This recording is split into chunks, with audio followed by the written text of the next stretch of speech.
प्रधानमंत्री नरेंद्र मोदी का काफिला रवाना हो रहा है। ये तस्वीरें आपके टेलीविजन स्क्रीन पर प्रधानमंत्री नरेंद्र मोदी का काफिला। रोहित, की तमाम गाड़ियां हैं और ये एक एक करके M1 बंगले से निकली हैं और M1 बंगले से निकलने के बाद में अब सीधे वो IIM के लिए जो है वो रवाना हो रही है। राजन, कोशिश कीजिएगा कि थोड़ा आगे बढ़ के अगर आप दिखा पाएं तो आगे बढ़ के दिखाइएगा किस तरह से कारकेड जो है वो IIM के लिए रवाना हो रहा है। और आज कुल 4 सत्रों पे जो है वो सम्मेलन होने वाला है, कॉन्फ्रेंस होने वाली है। उस चारों सत्रों पे प्रधानमंत्री नरेंद्र मोदी शामिल रहेंगे और ये देख सकते हैं कि उनकी कारकेड की गाड़ियां अभी जो G20 चौक है, G20 चौक से गुजरते हुए आगे बढ़ी हैं और सीधे ये IIM के लिए रवाना होंगी। और प्रधानमंत्री नरेंद्र मोदी आज छत्तीसगढ़ में जो कुल 4 सत्र होने वाले हैं, चारों सत्र में शामिल होंगे। और आज बड़ा दिन है क्योंकि आज कई विषयों पर चर्चा है जिससे पुलिसिंग को और मजबूत किया जाएगा। आतंकवाद का विषय हो चाहे नक्सलवाद का विषय हो, इसके साथ ही किस तरह से पुलिसिंग पर मजबूत करना है, टेक्नोलॉजी बेस्ड पुलिसिंग कैसी करनी है, ये तमाम विषय होंगे जिन पर चर्चा होगी। सत्र में कॉन्फ्रेंस होगा और उसी कॉन्फ्रेंस पे प्रधानमंत्री नरेंद्र मोदी भी मौजूद रहेंगे। तो अभी देखिए तस्वीर सुबह के 8 बज रहे हैं और रात के 8 बजे तक ये पूरा कॉन्फ्रेंस जो है वो चलने वाली है, यानी कि 12 घंटे तक के कॉन्फ्रेंस में प्रधानमंत्री मौजूद रहेंगे। दोपहर में भी भोजन व्यवस्था जो है वो IIM कैंपस में ही रखी गई है। रात्रि भोजन व्यवस्था भी जो है IIM में ही रहने वाली है। और जानकारी ये भी है कि DGP के साथ में प्रधानमंत्री और केंद्रीय गृह मंत्री अमित शाह आज कितना डिस्टेंस है यहाँ से IIM का, रोहित?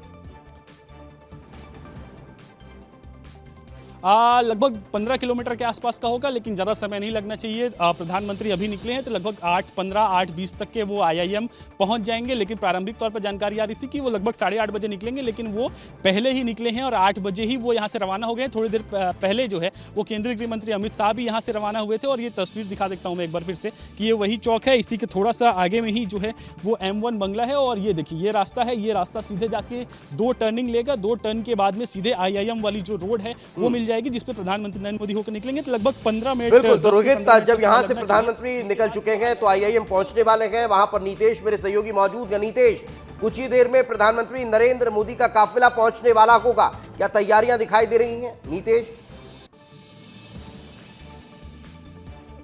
बिल्कुल, तैयारियां लगातार पूरी हो गई हैं और सुरक्षा व्यवस्था जो है पूरी चाक चौबंद है और सारे जो सुरक्षाकर्मी हैं वो अलर्ट मोड पर आ गए हैं। ठीक 10 मिनट का समय लगता है और देखिए जिस तरीके से उनका आधिकारिक स्केड्यूल था उसी के मुताबिक जो है प्रधानमंत्री का पूरा एक मिनट यूटिलाइज किया जा रहा है। 8:09 पे वहाँ से रवाना हो गए हैं और ठीक जो है 5 से 7 मिनट अब बचे हैं जब यहाँ पर प्रधानमंत्री प्रवेश करेंगे और बिल्कुल यही समय दिया गया था 8:15 का। तो इस तरीके से देखा जा सकता है कि किस तरीके से इस कॉन्फ्रेंस को गंभीरता से लिया जा रहा है, ये भी एक बड़ी बात है क्योंकि जिस तरीके से महामंथन है ऐसे में एक मिनट बहुमूल्य है। तमाम राज्य, जितने भी राज्य हैं, देश भर के तमाम राज्यों के DGP आए हैं, तमाम यूनियन टेरिटरीज हैं, वहाँ के तमाम DGPs पहुँचे हुए हैं, वहाँ के पुलिस प्रमुख पहुँचे हुए हैं। चाहे CRPF की बात कर दीजिए, ITBP की, SSB की बात कर लीजिए, उनके प्रमुख आए हैं, IB की, NIA की, सभी के प्रमुख हैं और सभी से मुखातिब होना है, सभी से मिलकर जो है सॉल्यूशंस निकालना है। देश के अंदरूनी सुरक्षा को लेकर चरमपंथ से निपटना, इन तमाम चीज़ों को करने के लिए एक मिनट अहम हो जाता है। तो देखिए शेड्यूल के मुताबिक प्रधानमंत्री निकल गए हैं, पूरा चाक चौबंद। एक बार तस्वीर भी दिखा दीजिए कि खेमराज, जब तस्वीर हम दिखाते रहते हैं, देखिए पुलिसकर्मियों को भी दिखाइए। ये पुलिसकर्मी 2000 से अधिक की संख्या में लगाए गए हैं और लगभग 4-5 दिन से ये सारी चीज़ें चल रही हैं। 6 लेयर की सिक्योरिटी है, इंटेलिजेंस ब्यूरो इस कार्यक्रम को पूरा जो है लीड कर रही है। ऐसे में जो खुफिया तंत्र है वो भी पूरी तरीके से एक्टिवेट है। नवा रायपुर मैदानी हिस्सा ज़्यादा है, जो खाली हिस्सा है ऐसे में पूरा मैदानों में भी पुलिस पर्सन्स हैं सभी जगहों पर, यानी कोई भी सुरक्षा व्यवस्था में किसी भी तरीके की कोई कोताही नहीं। 2000 से अधिक पुलिसकर्मियों का डिप्लॉयमेंट, 30 से अधिक IPS का, 50 से अधिक ASP और जो है अन्य रैंक के अधिकारियों का डिप्लॉयमेंट। तो इस तरीके से हजारों पुलिसकर्मी तैनात किए गए हैं, अन्य एजेंसियां तैनात की गई हैं। तो इससे दिखता है कि किस स्तर की यहाँ पर सिक्योरिटी है इस समय। अगर ये कह दिया जाए कि भारत बड़ा सवाल हर बार खड़ा होता है जब कोई बड़ी वारदात हो जाती है या फिर ये होता है कि किसी बड़े काम को अंजाम देने के पहले उस पर ब्रेक लगाया जाता है, तो खुफिया तंत्र को लेकर बहुत ज्यादा चर्चा होती है और हर बार ये कहा जाता है कि पुलिस का खुफिया तंत्र जो है वो मजबूत नजर नहीं आ रहा है। तो क्या उस दिशा में भी अब काम होता हुआ नजर आएगा? बिल्कुल, बेशक कल जो ये पहले दिन की कॉन्फ्रेंस थी उसमें सबसे पहले इसी बात को रेखांकित किया गया था, तमाम चीज़ें बताई गई थी। तब इंटेलिजेंस की भी बात हुई थी कि हमने इंटेलिजेंस पर काम किया, सारी चीज़ें हुई। उसका परिणाम ये है कि अगर 2014 के बाद देखा जाए, बहुत सारे जो चरमपंथी थे, जो आतंकवादी थे, जो अपनी गिद्ध की तरह निगाहें लगाए बैठे रहते थे, उनकी एक्टिविटीज़ में बहुत जो है कमी देखने को मिली। लेकिन ऐसी कुछ चीज़ें, अनप्रिय घटनाएं हुई हैं जो कि अब काबू करने की ज़रूरत है, और इसमें अगर चूक हुई है तो कैसे हुई है, और हम इसमें टेक्नोलॉजी, जिसकी आप दीपेश पिछली बार बात कर रहे थे, इसका कैसे इस्तेमाल कर सकते हैं, क्या चीज़ें कर सकते हैं। इसके साथ ही जो चरमपंथी संगठनों का है उनका खात्मे का भी जिक्र किया गया कि किस तरीके से एनआईए और यूएपीए को मजबूत करके ख़त्म किया गया, और जिसमें देखा जा सकता है कि जो जितने हॉटस्पॉट थे, पॉपुलर फ्रंट ऑफ इंडिया का जिक्र किया गया कि इस पर बैन लगाया गया, देश भर में कार्रवाई की गई। तो ये तमाम चीज़ें, सारी चीज़ें बातचीत हुई है। लेकिन आज जब पीएम बैठेंगे तो दिल्ली की भी बात करना लाजमी है, जो दिल्ली में हुआ, और फिर जो दिल्ली का अमोनियम नाइट्रेट जब जम्मू कश्मीर जाता है वहाँ पर विस्फोट होता है। तो इस संदर्भ में मुझे लगता है कि आज स्पेसिफिक बातचीत होगी, क्योंकि तमाम एजेंसीज हैं, सभी लोग यहाँ पर मौजूद हैं। तब बात की जाएगी कि आखिर ये दिल्ली को दंश देने वाले जो लोग हैं, जो ये फन फैलाए बैठे, इनको कैसे कुचला जाए और ये कैसे जो है यहाँ पर सफल हो बैठे। तो बिल्कुल सही क्वेश्चन आपने रेज किया है दीपेश, इस पर मंथन जरूरी है, और बिल्कुल आज ये मंथन होता हुआ दिखाई देगा। तस्वीरें आप चलाकर दिखाते जाइएगा खेमराज। इसके साथ ही जो नक्सलवाद है उस पर भी एक विशेष परिचर्चा कही जा सकती। महिला सिक्योरिटी, एक चीज देखिए, आधी आबादी की जो बात है, इस जो ये पूरी कॉन्फ्रेंस है, इसमें अगर आप देखा जाए, पहले के लिहाज से आप देखें तो महिला सुरक्षा को बड़ा ही दरकिनार की तरह देखा जाता था।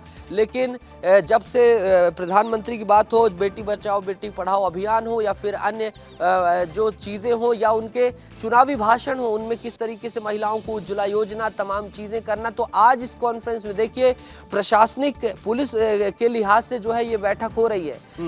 अगर आप पॉलिसीज़ की बात करें, सेक्रेटरी लेवल की बात करें, केंद्र पर बहुत सारी योजनाएं बनती हैं, लेकिन पुलिसिंग में क्या महिलाओं के लिए बेहतर हो, क्या होना चाहिए, ये एक बिल्कुल स्पेसिफिक बातचीत करने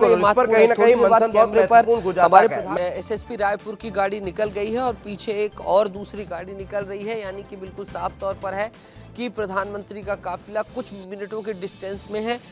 इसी तरीके से जो है इसको सुरक्षा व्यवस्था को लीड किया जाता है। और ये देखिए, गाड़ियां आने का सिलसिला शुरू हो गया है। खेमराज, तस्वीर दिखाइएगा।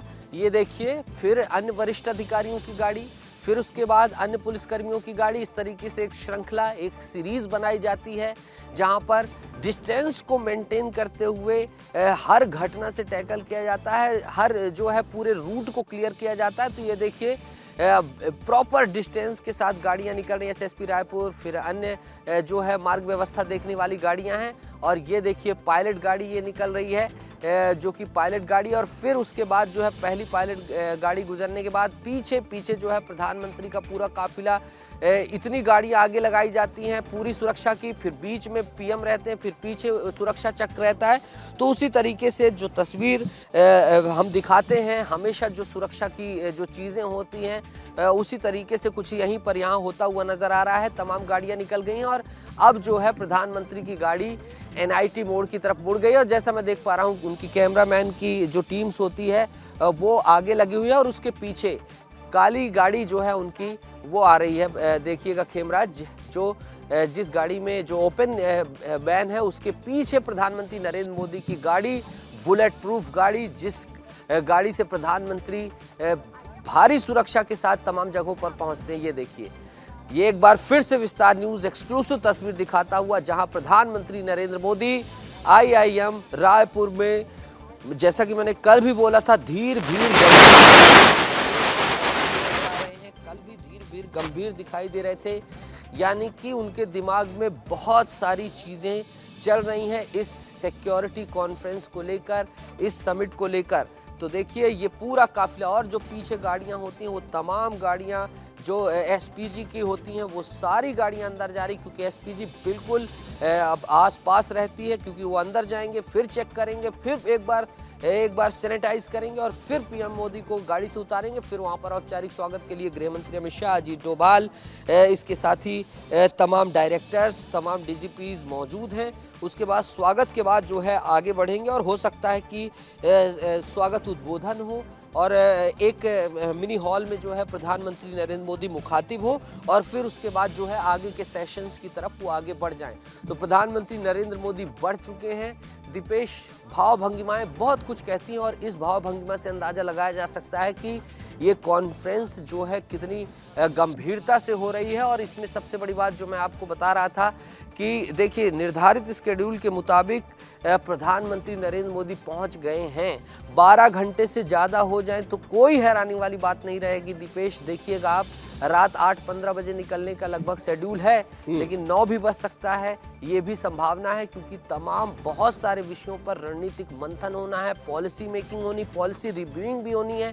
पिछली भुवनेश्वर कॉन्फ्रेंस में क्या कुछ हमने किया था, क्या उसका परिणाम है, क्योंकि नार्कोटिक्स में भी बहुत बड़ी सफलता की बात है, लेकिन उसके अभी भी निदान के लिए क्या कुछ हो रहा है, कहाँ पे कमियां हो रही हैं, इस पर मंथन। और सबसे नई चीज़ एक जो इंट्रोड्यूस हुई है, एआई जो सेशन किया गया है, जिसमें आर्टिफिशियल इंटेलिजेंस में किस तरीके से उसका इस्तेमाल करना है, किस तरीके से पुलिस अंदरूनी सुरक्षा में उसको बेनिफिशियल बनाना, इस पर बातचीत, उसके स्पेक्टिकल्स क्या है, बाधाएं क्या है, इस्तेमाल करना है वहां तक तो ठीक है, लेकिन ये एआई किस तरह से एक बड़ी चुनौती भी बनता जा रहा है, अपराध की दुनिया में किस तरह से एआई का इस्तेमाल हो रहा है, उस पर भी मंथन बहुत जरूरी हो जाता है।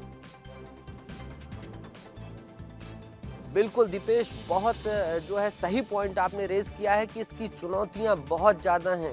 जिस तरीके से आप बीएनएस की बात कर दीजिए, बीएनएस की बात कर दीजिए, तमाम जो नई संहिताएं आई हैं, लेकिन आर्टिफिशियल इंटेलिजेंस जिस रफ्तार से मल्टीपल, ये गुणित संख्या में बढ़ता जा रहा है और इसके लिए क्लॉजेस को क्या ऐड करना है, ये भी एक चर्चा का बिंदु रहेगा। इसकी जो चुनौतियाँ हैं, इसका उपयोग किस तरीके से और अंतर्राज्यीय समन्वय कैसे हो। किसी ने एआई बैठने वाला व्यक्ति विदेश में भी बैठता है, किसी अन्य राज्य में भी रहता है, कहीं भी रहता है, आतंकवादी जैसी घटनाओं को प्रेरित कर सकता है, वो फर्जी डीप फेक वीडियो बनाकर किसी की आर्थिक क्षति भी पहुंचा सकता है। तो ये एक बहुत ही महत्वपूर्ण ये भी बिंदु है।